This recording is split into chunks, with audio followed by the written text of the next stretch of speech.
दोस्तों, अगर आप बाज़ार में ट्रेडिंग या निवेश करते हैं और अभी भी ब्रोकरेज के नाम पर अपने हज़ारों लाखों रुपए बर्बाद कर रहे हैं, तो अब बदलिए और देश के सबसे अच्छे और भरोसेमंद ब्रोकर एंजल ब्रोकिंग के साथ में जुड़िए, जहां पर आपका ब्रोकरेज कुछ भी नहीं लगता है।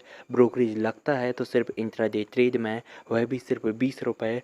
तो लिंक डिस्क्रिप्शन में है, वहां पर जाकर आप अपना अकाउंट ओपन करा सकते हैं एंजल ब्रोकिंग से। स्टूडियोज से आज महीने का आखिरी ट्रेडिंग दिन था और हफ्ते का भी। साथ ही साथ एक इंटरेस्टिंग बात ये हुई है कि अप्रैल के महीने में आपने बहुत शानदार लगभग 15% रिटर्न देखे हैं निफ्टी पर, और इसी की तरीके के रिटर्न आपने बैंक निफ्टी पर आते हुए देखे हैं। ये तब हुआ है जब एक बिल्कुल इकोनॉमिक लॉकडाउन ना सिर्फ हमारे देश में बल्कि पूरी दुनिया में कोविड के फैलाव द्वारा होता हुआ दिख रहा है। आज का दिन हम लोग हर हफ्ते डिस्कस करते हैं म्यूचुअल फंड पोर्टफोलियोज। हमारे साथ ओमकेश्वर सिंह साहब जुड़े हुए हैं। आप हैं चीफ एग्जीक्यूटिव ऑफिसर rankmf.com के। ये एक जानी मानी म्यूचुअल फंड की वेबसाइट है और आप सब लोगों को इस पर दिन में एक बार ज़रूर जाके अपने फंड को चेक करना चाहिए। ओमकेश्वर साहब, आपका स्वागत है मार्केट्स टुडे में। आपसे पहला प्रश्न ये है, शानदार आपने रैली देखी अप्रैल के महीने में। एक कठिनाई का दौर फ्रैंकलिन के डेट फंड्स बंद होने की वजह से भी हुआ था क्रेडिट रिस्क पर। बताइए, महीने के आखिर में अब आपको म्यूचुअल फंड इंडस्ट्री में खासकर इक्विटी फंड्स किस तरीके का माहौल दिख रहा है, और फिर इस चर्चा को खोलेंगे। हमारे बहुत सारे दर्शक और बहुत सारे कॉलर्स इंतजार में हैं अपने प्रश्नों का जवाब के लिए। सिंह साहब बताइए।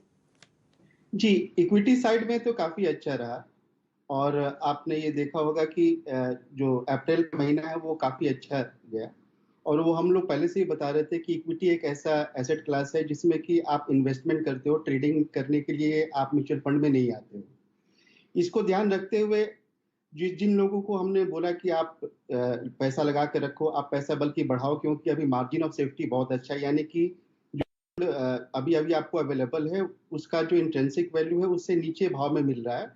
तो आप खरीदोगे तो जब भी ये ऊपर की ओर जाएगा तो आपको बेनिफिट ज्यादा होगा। इक्विटी साइड में तो काफी अच्छा चला है।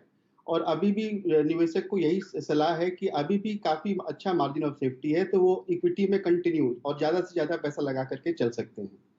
चलिए, ये राय आपकी ओमकेश्वर सिंह साहब से मिल रही है। उनकी राय है कि जिस हिसाब से आपने एक बहुत भयंकर बिकवाली देखी थी बाजार में, वहाँ से जो बाउंस बैक आ रहा है, सबसे सही राय ये रहेगी कि आप हमेशा म्यूचुअल फंड्स में इन्वेस्टेड रहें, किसी भी तरीके का एसआईपी ना रोकें, और जो आपका असल है उसको बरकरार रखें अगर आप एक अच्छे फंड में हैं।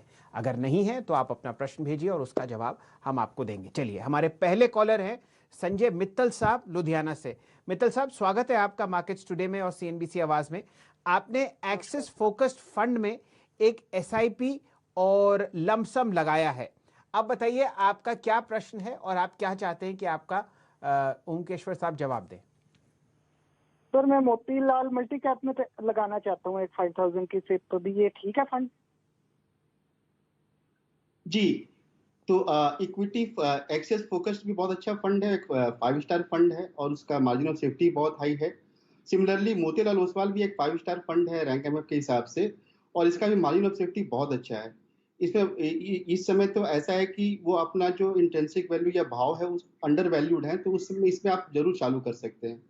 इसमें अगर आप स्मार्ट एसआईपी करेंगे तो उसका सिग्नल तो अभी ये कहता है कि आप दुगुना पैसा लगाओ। वो इसलिए कहता है कि जब भी अंडर वैल्यूड मार्केट रहता है तो स्मार्टशिप कहता है कि ज्यादा से ज्यादा पैसा लगाओ। तो आप जरूर इसमें लगा सकते हैं और कंटिन्यू कर सकते हैं एक्सेस फोकस 24। हाँ, मित्तल साहब, आपका एक्सिस फोकस्ड फंड में कितना लमसम और कितना एसआईपी है हर महीने? सर, एसआईपी तो लगभग 5000 या मतलब हर महीने है, पर उसमें मैं वैसे भी मतलब लमसम भी डालता रहता हूँ। अच्छा, चलिए मित्तल साहब, बहुत बहुत शुक्रिया हमारे साथ जुड़ने का। उम्मीद है कि आप जल्द ही मोतीलाल मल्टी कैप फंड में एक एसआईपी शुरू करेंगे। मोहित गुप्ता साहब जुड़ रहे हैं हमारे साथ। ओमकेश्वर जी, वो एक एचएनआई हैं और वो ज़रा परेशानी के दौर से गुजर रहे हैं। Franklin Templeton ultra short fund में उन्होंने 3 साल पहले निवेश किया था और अब ये फंड जो है बंद हो गया है। गुप्ता साहब, स्वागत है आपका और पूरी सहानुभूति हमारी आपके साथ। आपने 20 करोड़ रुपया इस फंड में लगा रखा है। ओमकेश्वर साहब से अपना प्रश्न पूछिए। नमस्कार सर। नमस्कार। या सर, मेरा एक्चुअली क्वेश्चन ये था कि जो एनएवी क्लोज हुई थी वाइंडिंग अप के दौरान, जी। तो वहां से जो है हम कितना परसेंट लॉस एक्सपेक्ट कर सकते हैं, मतलब जब भी साल 2 साल 3 साल में पैसा आएगा? सर तो एक ही इसका जवाब ये है कि मतलब कि ऐसा जरूरी नहीं है कि आपको लॉस ही लॉस होगा। अभी भी फंड ने एएमसी ने बोला है कि वो एनएवी वो डिक्लेयर करते रहेंगे डेली। अगर जिन लोगों को इन लोगों ने पैसा दिया हुआ वो लोग अगर इंटरेस्ट और प्रिंसिपल पे कर देते हैं तो आपको टाइम बस ज्यादा लग सकता है, लेकिन पैसा उससे आपका जो है वो पैसा सूद के साथ आ सकता है। लेकिन अगर जिन लोगों को इन लोगों ने पैसा दिया हुआ है और वो पैसा नहीं दे पा रहे हैं, तब उसी स्थिति में आपको लॉस होगा। अदरवाइज आपको इंटरेस्ट और प्रिंसिपल दोनों मिल जाएगा, टाइम ज्यादा लग सकता है।